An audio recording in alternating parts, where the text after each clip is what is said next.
Hi, I'm Greg Gutfeld, but you already knew that. To the tease, Floyd.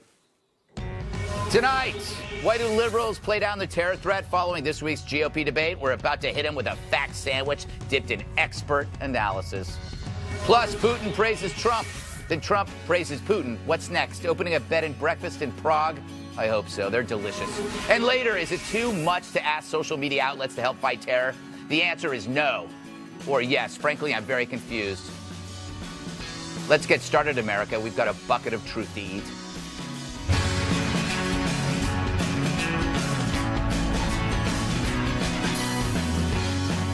Let's welcome tonight's guest. It's so exciting. He's my favorite Carlson, aside from Gretchen. Fox and Friends weekend co-anchor Tucker Carlson.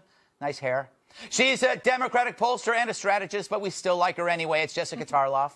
And he's the missionary of moderation, Maajid Hawaz. I hope I said that correct. You did, yes. Thank you. Co-founder and chairman of Quilliam, a counter-extremism organization. Spent a lot of time in prison, an Egyptian prison. Top that. He's also the co-author of Islam and the Future of Tolerance with Sam Harris. She's probably still drunk from last night. It's Joanne Nosuchinsky. And she hates herself for being too negative. It's National Review reporter Katherine Timpf. To the monologue, everybody. It's fortified with fear. All right, before the Republican debaters were tucked into their beds, the media already had their angle. What's with all this ISIS crap? We need to quit arming the allies of ISIS. And destroying ISIS. To destroy ISIS. Destroy ISIS. On ISIS. ISIS. ISIS. ISIS. ISIS. ISIS. Who ISIS is. ISIS. Said ISIS. On ISIS. The war against ISIS. If you drank every time you heard ISIS, you'd be more pickled than Lindsey Graham at a Benihana happy hour. The Daily Beast called it a GOP debate ISIS would love, saying, quote, if one of the goals of ISIS is to scare the American people, the GOP did them a service. So what happened to the real issues? Not a single thing about unisex bathrooms or the growing threat of misogynist Halloween costumes. Cultural appropriation of Native American headdresses, not there. The secret racism of Darth Vader. The sexism of The Legend of Zelda. Pets with gluten allergies. Pets with gluten allergies. Instead, it was this ISIS thing. ISIS this, ISIS that. But I ask, what if that debate had actually been the first one and not the fifth debate? The media would have mocked it even more, but maybe some people would be alive now that aren't. Fact is, if you think terror is the top priority, there's a pile of jerks who think you're silly. Screw them, I say, even if they're right. Fact is, I am terror crazy. I'm bat insane over it. My wife thinks I've lost it. She's worried that in a month I'll be living in a storage container with William Devane, reverse mortgaging both my gold and silver catheters. But frankly, if you're a neurotic weirdo like me and you're going to obsess over one thing, it might as well be this thing, not cattle flatulence or the Hollywood wage gap. So that's me, and maybe it's you too. We're all worried. It's a shame President Obama finds it overwrought. But I guess I feel the same about climate change. So let's make a deal, lefties. I won't mock your existential anxiety, and you won't mock mine. Call it the truce of the terrified. We can be scared together and hope that together we all turn out to be wrong. Period. All right, I want to go to you first, Maajid. Am I crazy? Have I gone too far? Well, you're crazy, but... Yeah. Well, what's the question? Are we obsessing too much about terror? No, I think this is naturally what happens when we don't have a conversation we should have had a long, long time ago. And yeah. My fellow liberals and my fellow Muslims have been unfortunately, shutting this conversation down. And that's what happens when you take a young kid, they go to college, they've never drunk alcohol, they become 21, they can drink for the first time in their lives. And what happens is they go wild, right? So when you shut a conversation down in this way, and then suddenly the GOP debate has this conversation, of course it gets out of control, gets out of hand. But I want to say that when you do that, when you try and tell people that they mustn't talk about it, what you're really saying is they mustn't express themselves around this topic, and which means really don't think about it. And when you say don't think about it, the only people that gain from shutting down conversation and shutting down thought are the theocrats and the fascists, because, you know, when you can't speak about something, it only increases closed-mindedness. It only increases fear. And the theocrats and the fascists thrive on closed-mindedness and fear. Also, by suppressing it, it does come out in other areas. It goes underground, and you don't know where it is. Much like Tucker, I never know where you are. You never worry about anything. I've never met a carefree person more than you. That's true.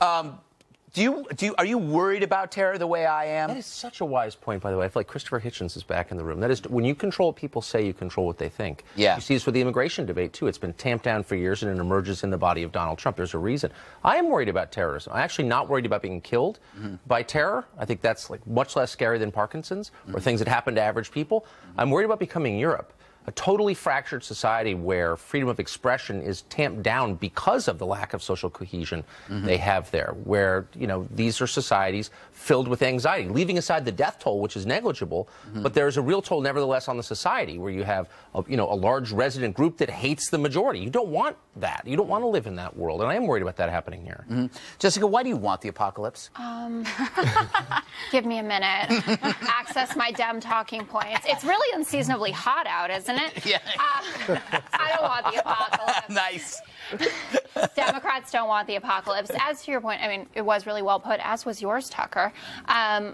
When people picked on the debate that it was too much ISIS talk, that was the topic for the debate. Right. I mean, you guys have like 75 million of them, and I know we're hiding ours Saturday nights, and no one's going to watch except me because I have to for work. Well, technically, it already happened, Jessica. Oh, look at what I just did. Hillary was amazing. She killed it.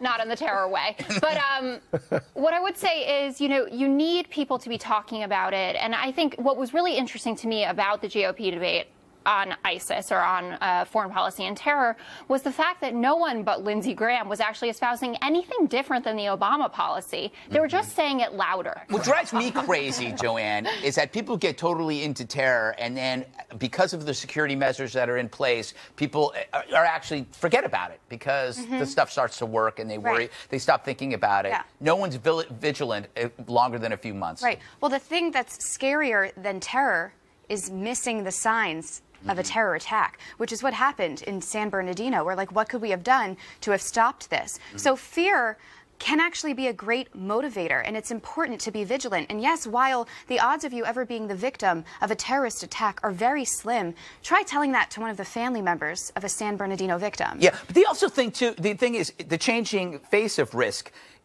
you only need to be right once. And the way, by marrying this mindset to technology, that one instance could be far deadlier than anything we've ever seen, and I'm sure I hate to say it, I think it's happening. Kat, are you scared? Kat, or are you still thinking about Star Wars? Look, I am never going to talk about Star Wars ever again. I'm so sick of talking about Star Wars.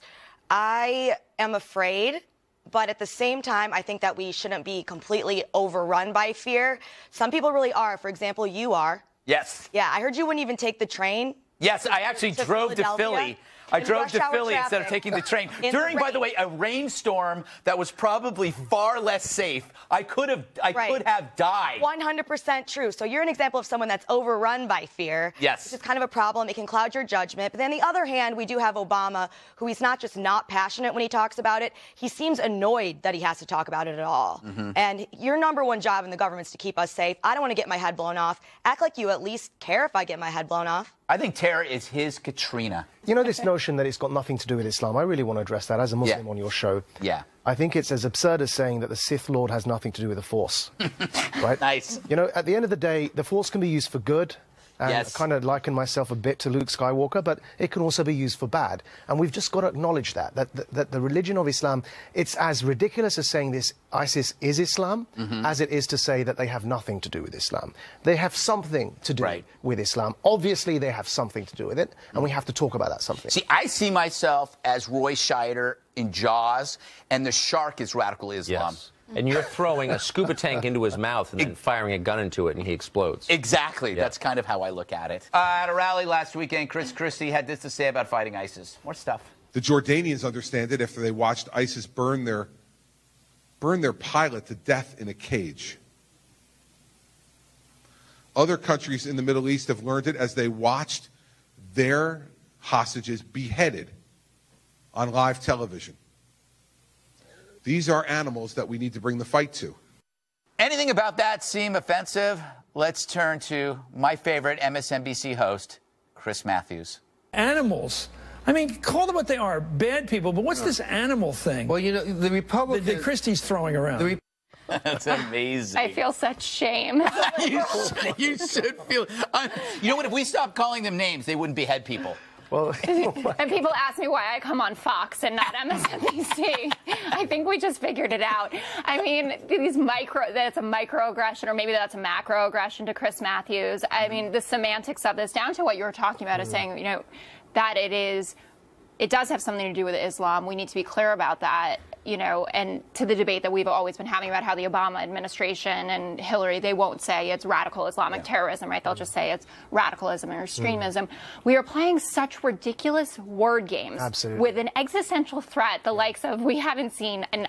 We get told to call them Daesh, not ISIS. Yes. Now, I want everyone to know I speak fluent Arabic. I graduated in the language. I will assure you, Greg, that Daesh means ISIS in Arabic. It is the exact Arabic equivalent acronym. Yes. It contains the word Islam in it. It contains the word state in it. So when they say they are not Islam and they are not a state, call them Daesh, you're saying they are Islam and a state in Arabic. That's all you're saying. That's amazing. It's so moronic, but it's also masochistic. I mean, who's the first one who's going to get thrown into a cage when the caliphate comes to Georgetown? Chris Matthews. Yeah. In Europe, by the way, the gay community in Paris pretty strongly in favor of Le Pen. Why? Because she seemed concerned about this. Why is it only the United States? Maybe the one thing the American left and the Islamists have in common is they do hate the West. Except the American left is the beneficiary of, the fruits of our prosperity and liberalism and all that, but they still, because they hate themselves. That's fine, just don't impose it on me. Wasn't it more an insult to animals? Oh, I think so. I mean, the semantic fight is the safe one. Why should it matter what we name them? Because, like piglets on a pig farm, you don't name them because they're going to slaughter. It doesn't matter. Let's focus on our real goal, and that's not, fighting over words. Piglets on a pig farm. Yes. Yeah, I mean, that's Did the you only prepare that, animal. or was that impromptu? Because that was really good. Thank you. I think about bacon often. Yeah, well, who doesn't? Kat, do you think ISIS ever really thinks about what they call us? Our enemies come up with great words about us, and we can't. It's not fair. No, they don't think about that. They think about killing us, definitely. But this is an easier conversation to have. Oh, this word's bad, rather than actually coming up with a solution, which is hard. Because as you mentioned, we have to think about the civilians over there. We have to think about our civil liberties. But it doesn't really matter what we call them. It doesn't matter if it's hard. When it's this important, we need to figure out to do something and think of what to do. My grim thought before we go to break is I don't think the mass shootings are actually the goal, because we eliminated airplanes, right? And so you can either go smaller or you can go larger. I don't think they're content with the shootings. I think they're going to be going larger than That's planes. just to pass the time. Yeah, like, until they figure it out. Yeah. I think they're working 24/7 on a bigger thing that is biochemical. That's why I'm honestly going crazy. I know that I'm going crazy. I might buy those canisters of seeds, that you keep. I don't know. No. You ever see the commercials? No. Well, so you buy these seeds, and then when the world gets totally annihilated, you replant it. They're for your bug out kit? Yeah. Got it. What was that movie with Brendan Fraser where he emerges from the, he's been living underground since we were going to have nuclear war, and he comes up and it's 1992, which I think Blast from the Past? Yeah. You could be like that. Yeah. You could that was isn't that great how I pretended I came up with that? The producer whispered it in my ear. Really I was about to say more like Will Smith in I Am Legend. But yeah, exactly. Because nobody sees Brendan Fraser movies anymore. No. He's put on a lot of weight. Liberals do. Yeah. Like Chris Christie. I feel bad for him. All right, we got to take a break. We got so much more when we come back. Donald Trump's week, including a Valentine from Vlad, a Vladentine. Yeah, bad.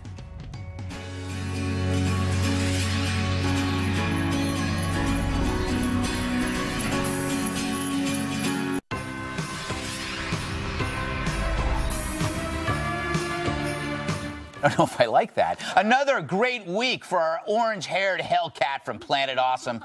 Latest Fox News poll shows 39% of GOP primary voters support Donald Trump. That's an 11-point jump since November, Joanne, if you can't do math. And then, killer of journalists, Russian President Vladimir Putin paid him a very nice compliment, which is kind of a big deal because Putin hands out compliments as often as Bernie Sanders trims his ear hair. Vlad said Trump is bright, talented, and the absolute leader in the presidential race. And then Donald Trump was asked about it on another network, MSNBC. Do you like Vladimir Putin's comments about you? Sure. When people call you brilliant, that's always good. again, he kills journalists that don't agree with him. Well, I think our country does plenty of killing also, Joe. So, you know. There's a lot of stupidity going on in the world right now, Joe. A lot of killing going on, a lot of stupidity, and that's the way it is. This is so amazing. Tucker, I have a theory that when Joe said, you know, that he kills a lot of journalists, Trump thought that was a good thing. He was like, oh, so you agree with me. This is yet another Trump remark that horrifies everyone in our world, but that the bulk of the country agrees with wholeheartedly. I mean, but it is wrong. But look, here's the best part. Barely, Tucker. Here's the best part about the Trump phenomenon is it has awoken the rest of us to the fact that the country we lead doesn't agree with us at all. Everyone in the press, everyone in Washington, the leaders of both parties in the Congress, they have this mind picture of their voters, especially the Republicans, as people who are, you know, pretty libertarian in economics, kind of evangelical on the social issues, neoconservative on foreign policy. That's where they are. That's Right. where the Wall Street Journal is. That's not at all where their voters are. At all. So every time Trump says something that horrifies them, they expect his support to evaporate. When he said we need a temporary ban on Muslim immigration to this country, his numbers not only went up by 11 points among Republicans, they went up by 2 points among Democrats. Yeah. So this is yet another wake-up call. It's not the country you thought it was, and it's not because you're terrible. The people who run this country are short-sighted, clever but not wise, greedy, not rooted in this country, the long-term success of this country. They're horrible. So, of course, you get Trump. Mm-hmm. All right. Well, you know, this is something that blew my mind, Maajid, when he said America does a killing, too. That's the same thing that Noam Chomsky says. It's the same thing that Howard Zinn, Oliver Stone, Glenn Greenwald. Yeah. It's the argument that the left has to justify terrorism. Yeah. He almost said the most left-wing thing you could say. Sorry, Jessica. Oh, Glenn loves me. I mean, yeah. These guys. So actually, there's a word to describe this. It's called populism, and it can apply both to people like Donald Trump, and we have our very own in the United Kingdom, about whom they say exactly the same thing. That's Jeremy Corbyn. Oh, Corbyn. Oh, Corbyn, who's just won the Labour leadership. Yeah. He's a leader of the Labour Party, and people say it's because no one was representing that voice out there. That's true.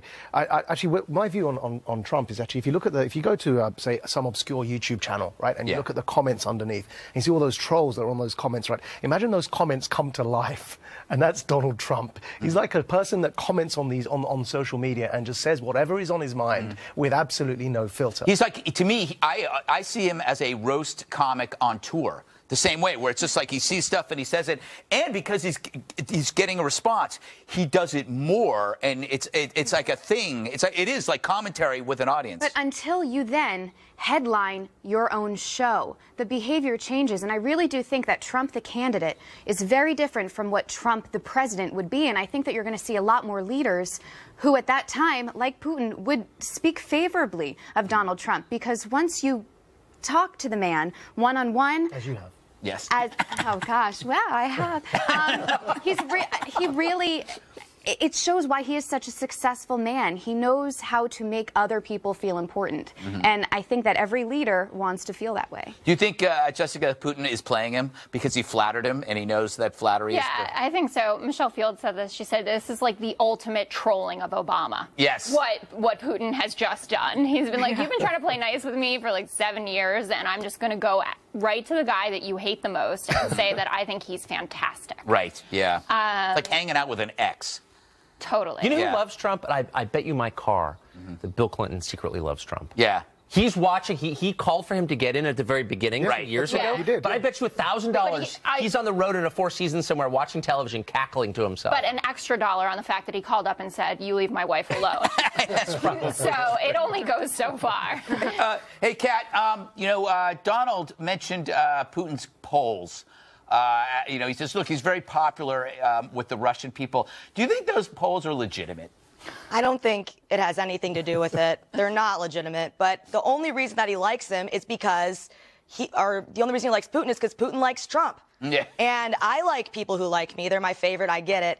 But at the same time, I understand that sometimes I'll post a status on Facebook that I think is funny. Someone not cool will like it, and I'll feel like I have to take it down because that makes me not cool by association. Then we have Trump who's saying, you kill journalists, but you said you like me.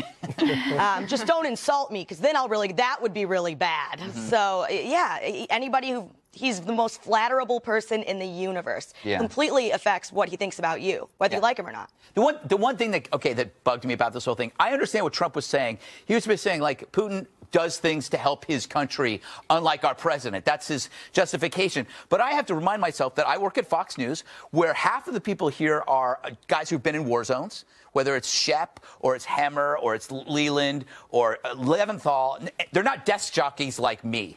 So you got to, like, as a sign of respect to those guys that go out there, you got to say, that's wrong. Well, wait, hold on, slow down.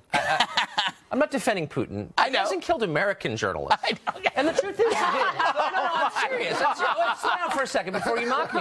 I'm not mocking you. I'm laughing. The world is filled with terrible people. That is true. They run almost every country in the world outside of Western Europe. Yeah.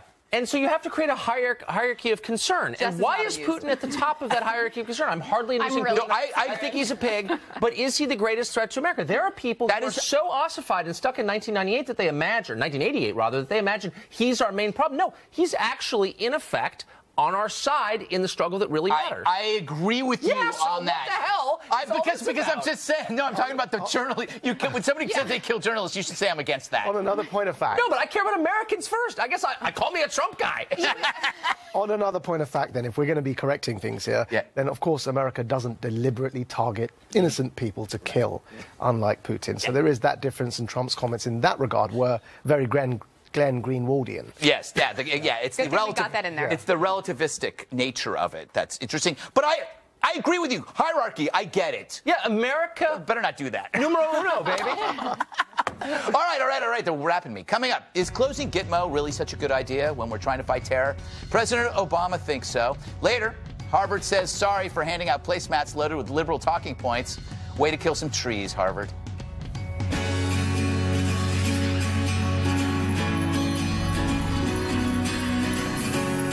My expectation is by early next year, we should have reduced that population below 100, and we will continue to steadily chip away at the numbers in Guantanamo. It's his version of Stairway to Heaven. He plays it at every party. President Obama still wants to give the heave-ho to Gitmo and offload over 100 prisoners with terror ties still in there to somewhere. The problem is not every guy that gets released goes back and becomes a florist. Take this guy, Ibrahim Al-Kosi. He was released from Gitmo in 2012. Did he become a hair colorist, specializing in beards? No. He's now an al-Qaeda leader in the Arabian Peninsula. In fact, nearly 200 released Gitmo guys have either been confirmed or suspected of returning to the fight. So, will Gitmo close, or will Congress stop the president? Joining me now is New York Congressman Peter King. He also serves on the House Homeland Security Committee. Congressman, my first question is, I want to settle this argument about it being a recruitment tool. Is there any evidence of that at all? I've always heard that.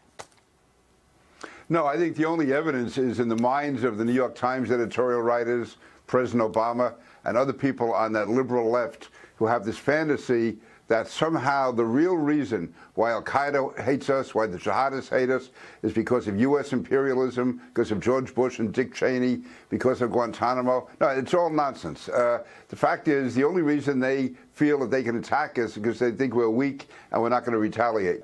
And I tell you, I'm just taking a second. I've been to Guantanamo.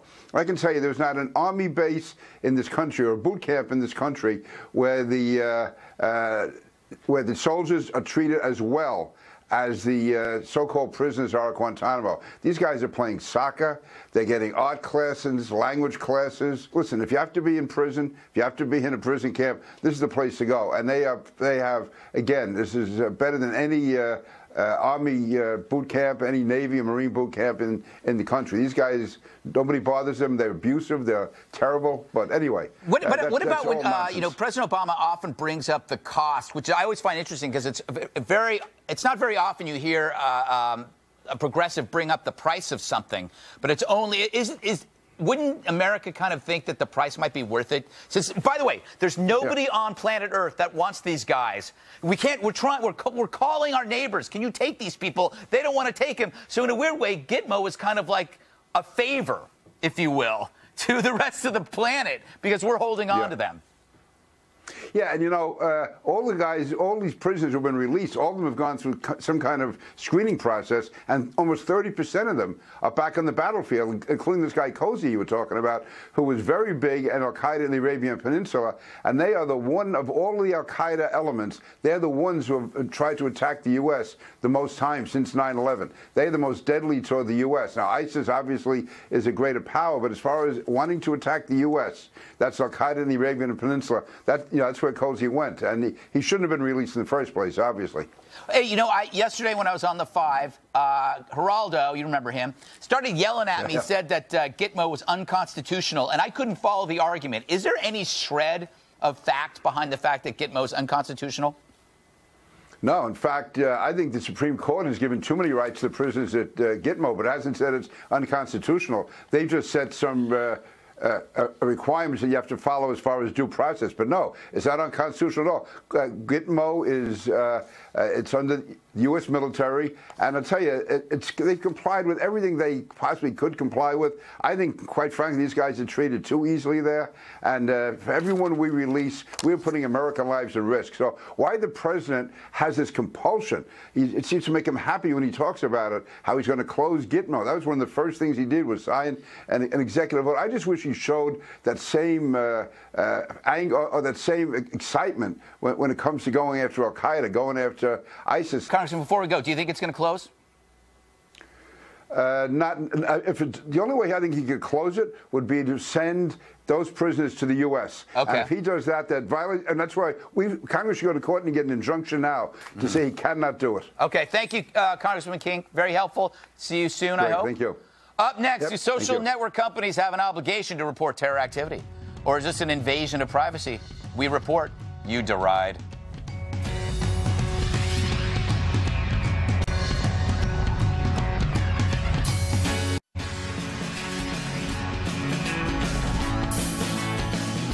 Here's my theory. A car maker is obligated to build a safe car, correct? A restaurant has to make sure your food is cooked fully and properly before serving them to you. So shouldn't social media companies be obligated to report terror activity? If all companies are required to reduce risk and create a safe product, that would make sense, no? Democrat Dianne Feinstein and Republican Richard Burr are now proposing a bill requiring Facebook, Twitter, and others to report terrorist activity to police. Critics say the legislation, however, is counterproductive and could create privacy issues. But don't critics always say that sort of thing about privacy? Hey, critics, no one cares about your drunken, flirty texts to your assistant or your stupid opinions on The Force Awakens. We've talked about 1984 for decades. This coming era of Big Brother spying on us never, ever will happen because we're just too boring to be spied on. No one cares about our stupid lives.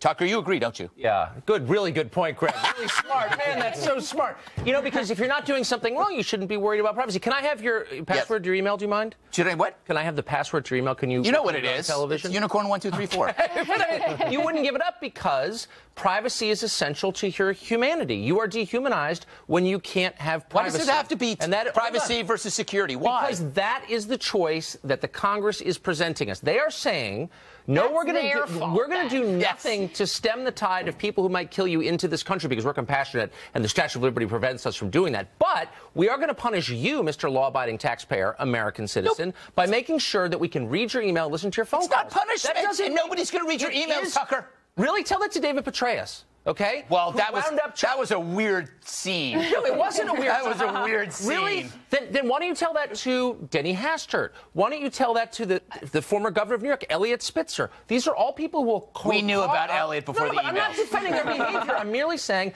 they were caught up in 2001 era terror laws meant to prevent Al-Qaeda from killing us, and their privacy ended up being violated, and those guys are. It's amazing to me that you're more upset about having your email read than the idea that we're talking about banning Muslims from the country. Because I mean, that's I'm an American, they're not. I'm an American, too, and It's fundamentally so cracked. No, let me ask you this really quick. If there are burglaries in your neighborhood, yes. What's your first response? Is it to lock your door or drive to the bad part of town and start shooting people in the hope that you kill someone preemptively? I already have 10 Syrian refugees living in my apartment.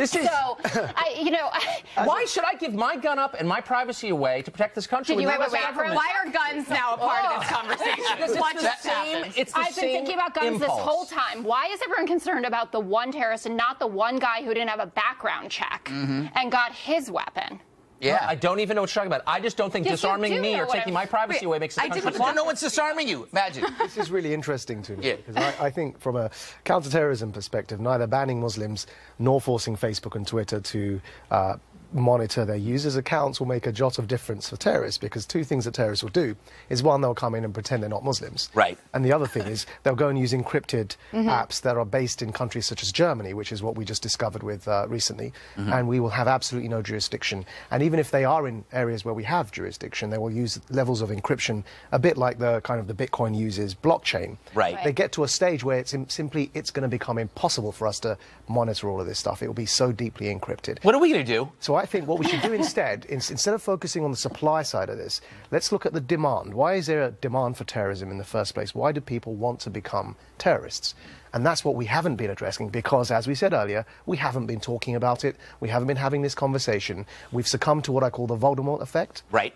In Harry Potter, Voldemort, he who must not be named. You know, we've become so scared of this whole thing, we can't even name the problem and talk about it. And so the demand side of it is where we should be focusing, and we should be trying to understand how to make sure that the next generation of young Muslims who grow up, when they're angry, turn to, say, I don't know, hip-hop music instead of blowing people up. Ah, that hip-hop music. Joanne, I think that's just as dangerous. I know. Dangerous. Well, it seems like we now have two options, right, that people are spitting out there. Either we look at your social media or we shut down parts of the internet. Which will make people more mad? Probably not having the internet. However, this could be counterproductive. The see something, say something. If companies now legally have to report terrorist activity, they will not be looking for it, because if they miss it, they don't want to be penalized for it. So I don't know that it will actually help us in the end game. Kat, last word to you. I think you and I both agree that spying is getting a bad name. It used to be great in the Cold War. Spying was awesome. We loved James Bond. We loved James Bond. I'm not ready to give up the liberties that make our country a great place in the first place. Oh, please. And also, this is useless. What Joanne said, I agree with. In another way, it could be counterproductive. If they really are looking for it a lot and they know they'll be penalized if they don't find it, they could just start sending over everything. Be overrun with all this stuff. No one will have time to look at it. My rights are important to me. God bless America. That's beautiful. Well, I would end on that, even though you are wrong. Okay, don't go anywhere. Still to come. Social justice placemats. Harvard University. I've died and gone to social justice placemat heaven.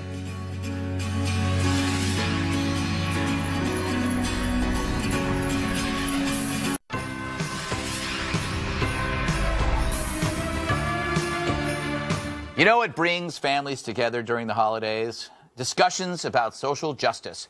That's why Harvard University created these placemats for students to deal with their relatives who might actually have a different point of view than them. Each placemat includes a flowchart of questions and answers on everything from Islamophobia to, quote, black murders in the street.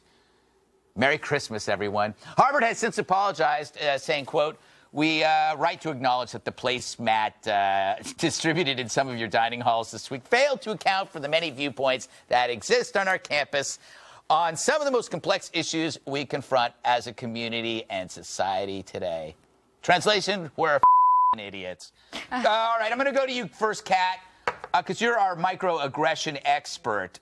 Was this a microaggression in itself? Yes, this is one of the dumbest things I've ever seen in my life, because college is supposed to be about not teaching you what to think, but teaching you how to think. And these placemats make it so you don't ever have to think. This is Harvard. This is supposed to be the best and brightest minds. You're at the table, you're having a conversation, and you would think, hey, what do I think about this issue?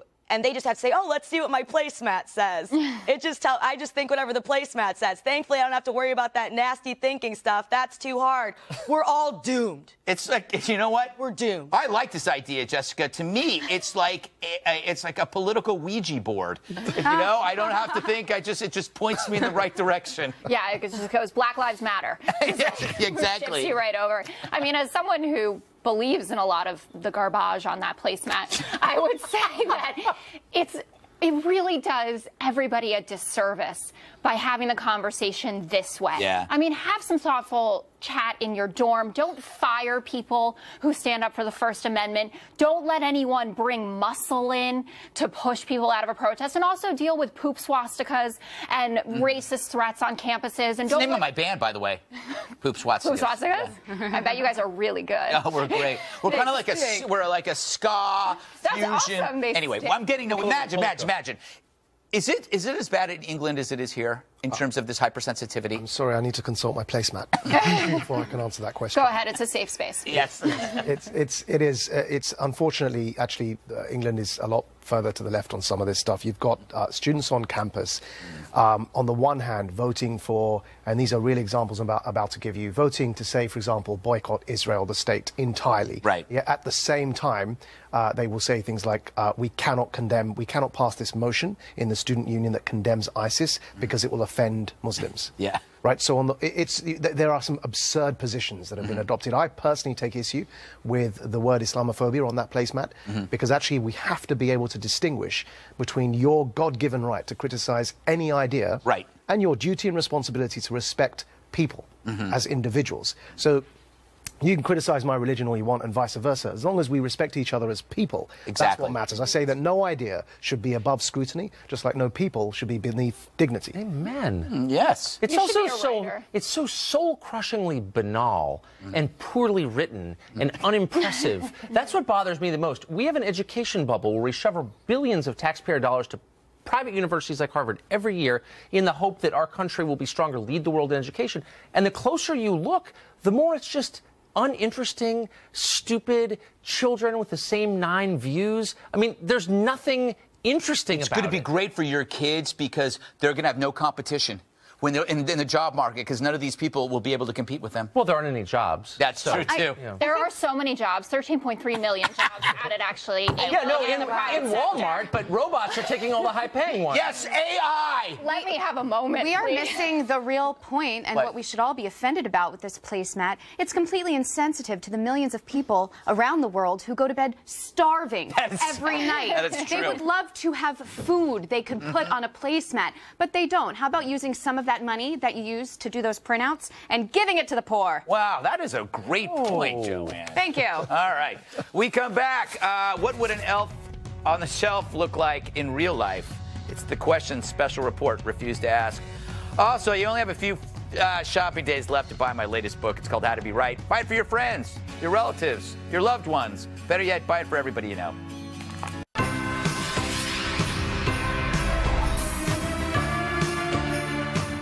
Welcome back. Greg quit. I'm taking over. No one is sad. So with the holiday season comes many great traditions, and I love them all, but my favorite is Elf on the Shelf. That's where a cute little elf doll gets moved around the house during the month of December to keep an eye on children and report back to Santa. This gave me an idea. As a way to increase productivity and strengthen employee relationships, Katherine and I pitched a new program where we would spend time with Fox personalities during their off-air time. An elf on the shelf in real life, if you will. In other words, everything went perfectly. Take a look. You know, Rick, the top of your head looks great. Thank you. Yeah. What are you doing here? I'm just here to watch you work. Don't mind us. Just, you know, a few little tidbits you might want to clean. Great. And also, once they finish that time machine, you could just easily go back to 2009, or you could go Miami Fashion Week. I mean, you want to go back to that one. That was a good time. Right? Yeah, that was a good time. definitely. I hope they pay us extra overtime. Me too. Me too. Me too. Maybe in like, not candy. I'm tired of getting candy. Me too. I get it. We're elves. We like candy. Yeah. But diabetes is a real problem. Diabetes is a big problem. Tom. Tom. Hey, Tom. Hey. Tom. Salute. Salute. Tom. Salute. Hey, Tom. Tom. Salute. Salute. Salute. Tom. Hey, Tom. Tom. Hey. Tom. Hey. Tom. Hey. Tom. Hey, Tom. I hear you. I do. Do you hate me? Because I just prefer when people are direct. Maybe back off a little don't bit. Mind us. Just act like we're not here. You know, if you move that little green hat, maybe I could. Wait. Just.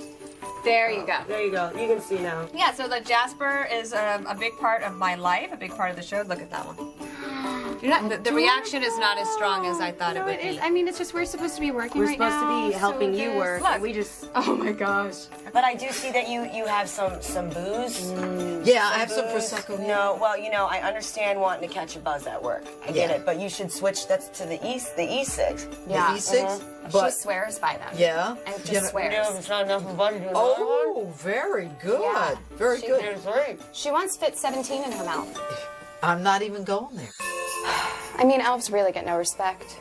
Yeah, I feel like everybody that I've seen today is just not respecting me at all. I know. Can't What's even have next? a conversation. They're gonna freeze our assets. What? Because we're from the North Pole. From the North Pole. Really I'm over funny. it. No respect. Really over it. I noticed you have a farmer's almanac over there. You're lying, and you have a blow dryer, and you have a farmer's almanac. That's not funny. Yeah. Drying hair is not funny. There is a blow dryer.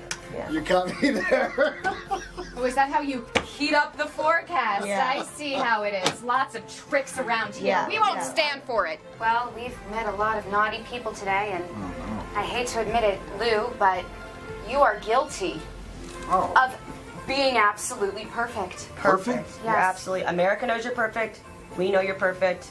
And I know it now more than ever. You Not have a flaw. You have no flaws. Yes. Did you see Donner lately? No, looks bad. He really let himself go. He really let himself go. I don't know how Santa's going to do it. I just can't thank you enough. I hope all the children grow up to be like Lou Dobbs. Yes, that would be thanks enough. Ooh. Ooh. I am so glad we found these shelves. And an elf on a shelf. Well, that was beautiful, both of you. I'm touched. Yeah, the program's not going through. I don't know why. Quick program note, we're not on next weekend, but we're back the following Saturday, January 2nd, 10 p.m. Eastern. Thanks to Tucker Carlson, Maajid Hawaz, Jessica Tarlov, Congressman Peter King, Joanne, Katherine. I'm Greg Gutfeld, and I love you, America.